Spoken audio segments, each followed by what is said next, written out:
Well, joining us for the Civil Rights Roundup, Stephen Thomas-Seavey, Deputy General Counsel of the National Rifle Association. Stephen, good evening to you, sir. Good evening to you, Cam. Thanks very much for coming on the program tonight. Thanks for having me. So earlier this year, we saw the McDonald decision come down. The Second Amendment incorporated, and Chicago's handgun ban was basically declared unconstitutional. But the city of Chicago has followed up with some additional gun control laws that are also now the target of a lawsuit, right? That's correct. And Cam, you and I talked about the case we're going to talk about today that's pending in Chicago now. We talked about this case back in July, literally days after the NRA had just filed the lawsuit. Mm-hmm. And if you recall, I mean, here's what happened. You know, as you mentioned, you know, you had the historic Supreme Court case of McDonald v. Chicago, in which the Supreme Court struck down as unconstitutional Chicago's handgun ban. And then in the immediate aftermath of that, I think that came down June 30th, the city of Chicago enacted new gun control measures on July 2nd, and that law was to become effective, and did become effective on July 12th. And the aldermen of Chicago unanimously voted, an alderman vote of 45-0, to do their best to obstruct the constitutional rights of their citizens. And the statements they made were outrageous. I mean, they were basically thumbing the nose at the U.S. Supreme Court, you know, at our Constitution, which I guess they want to do. And the new Chicago law is very oppressive, and it's made it was enacted basically to obstruct the ability of law-abiding citizens to exercise their Second Amendment rights. And if I remember correctly, one of the aldermen made some comment about saying this is a bad day, a bad decision for law-abiding citizens that allows them to have guns, you know, firearms. You know? Yeah. It's bad for law-abiding citizens to be allowed to do something. I guess that's the way these folks think. But let me tell you about the law, okay? Section 8-2110 of the ordinance provides that no person, quote, may carry or possess a firearm without a Chicago firearm permit. And by the way, it's commonly referred to as CFP. And I continue to quote here, and that no person may obtain such a permit unless he is 21 years of age or older, unquote. The law does allow an application of a person who is 18 years old or older, but only if he has the written consent of his parents or legal guardians, and 2, has never been convicted of a misdemeanor, and 3, the parents or legal guardians are not prohibited from having an FOID, Firearms Owners Identification Card or Chicago Firearms Permit, and 4, the parent must file an affidavit with the police department attesting such parent or legal guardian is not an individual prohibited from having a FOID or CFP. Well, Cam, this law essentially says that adults under the age of 21 are prohibited from exercising the right to keep and bear arms.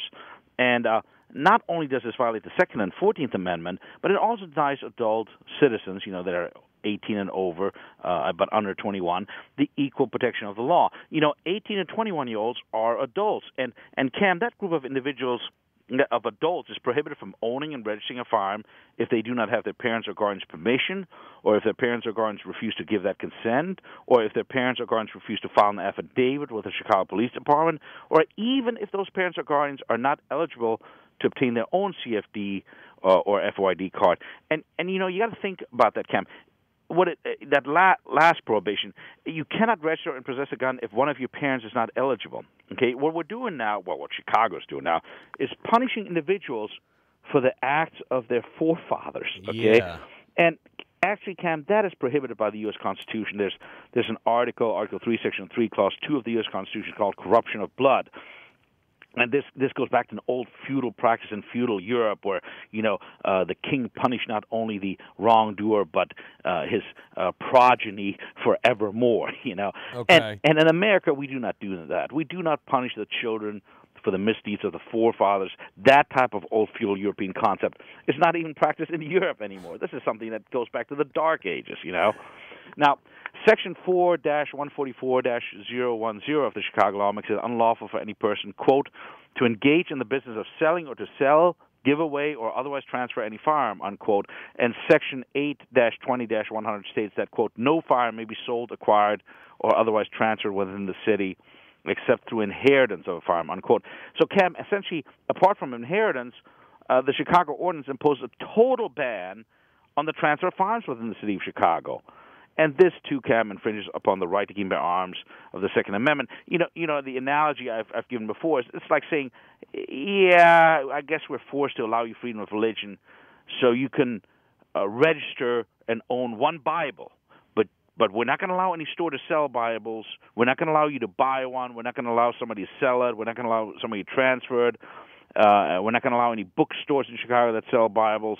That's the same analogy. Mm-hmm. I mean, they've been forced now to repeal their ban on handguns, but basically what they're saying is, okay, we can't ban them anymore, but you can't buy them, you can't sell them, you can't transfer them, and we're not going to have any gun stores.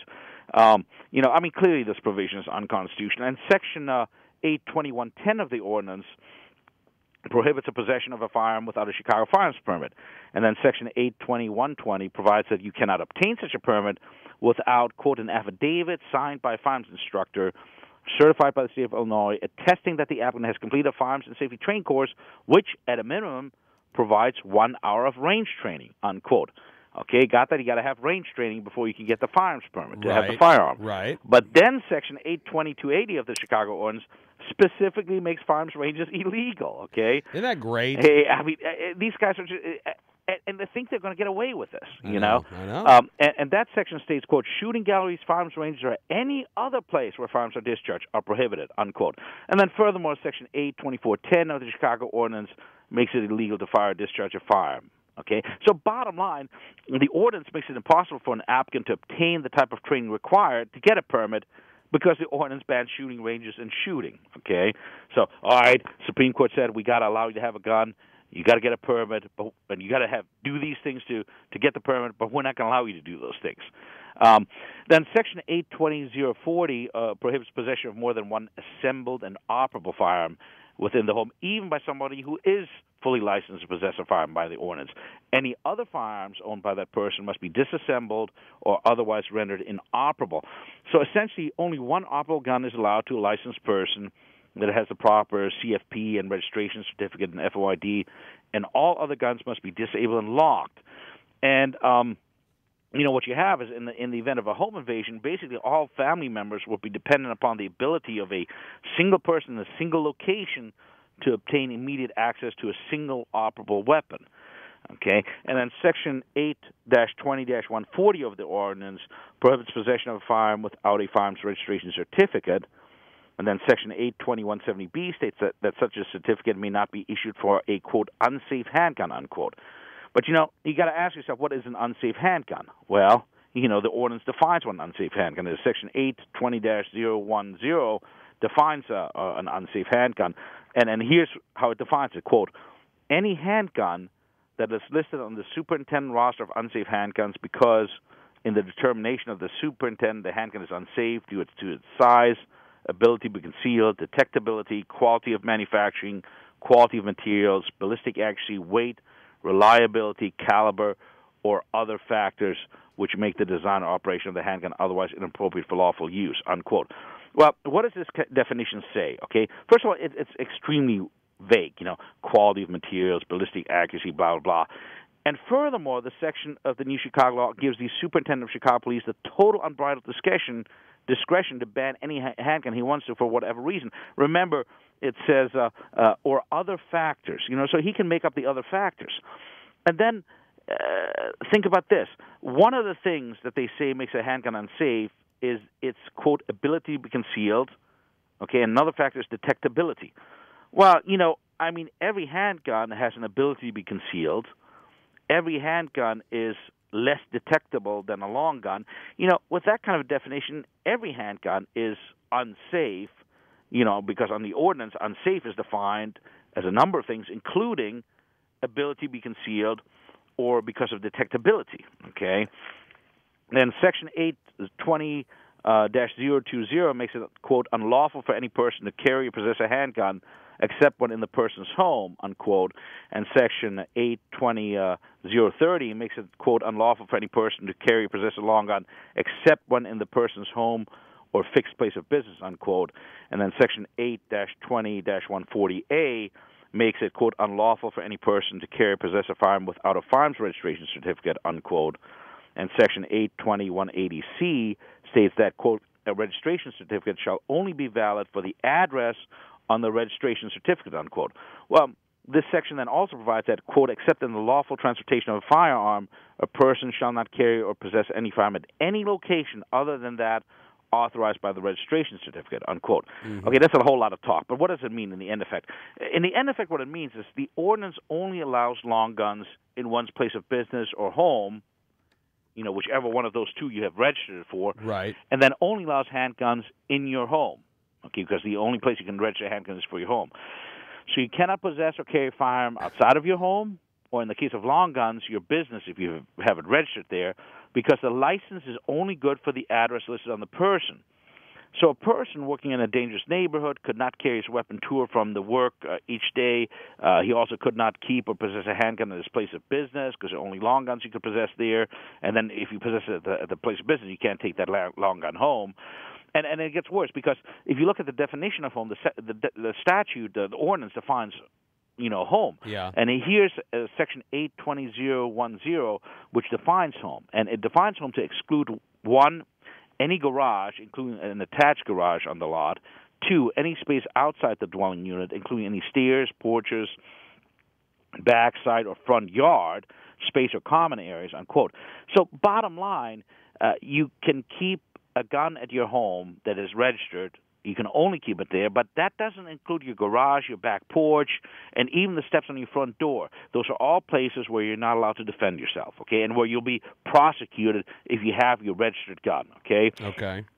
And violations of the ordinance are punishable by fines up to $10,000 and incarceration for up to 6 months, okay? Now, there are many other objectionable provisions in the ordinance. I'll just give a couple of examples. When you apply for a Chicago firearms permit, the Chicago Police Department has up to 4 months to process the application. And then the cost. The cost of the permit is $100, okay? And you don't just pay it once. You got to pay it every 3 years, okay? In addition to that, you're required to register each one of your guns at a cost of $15 per gun. And again, you have to re-register that gun every 3 years. And you can register no more than one handgun per month. Mm-hmm. Bottom line, Cam, this law stinks, okay? And Mayor Daley and the Chicago aldermen are doing everything they can to obstruct the U.S. Constitution, the U.S. Supreme Court, and the constitutional rights of American citizens. And maybe Mayor Daley just doesn't get the Constitution. And one thing I've said before, maybe that's understandable because he had to take the bar exam 3 times before he finally passed it. Maybe his con law was not a strong subject of his. Yeah. But, as I reported to you back in July, the NRA was ready for this kind of obstructionist tactic. The NRA was on the ball. We were ready. And on July 6, 2010, 4 days after this unconstitutional law was passed, remember it was passed July 2nd, 4 days afterwards, the NRA filed its lawsuit, and that was actually 6 days before the law even went into effect. And they filed a lawsuit in the U.S. District Court for the Northern District of Illinois, Eastern Division, challenging that new Chicago law on a number of grounds, including the ones that I just mentioned. And the case is titled Benson v. Chicago.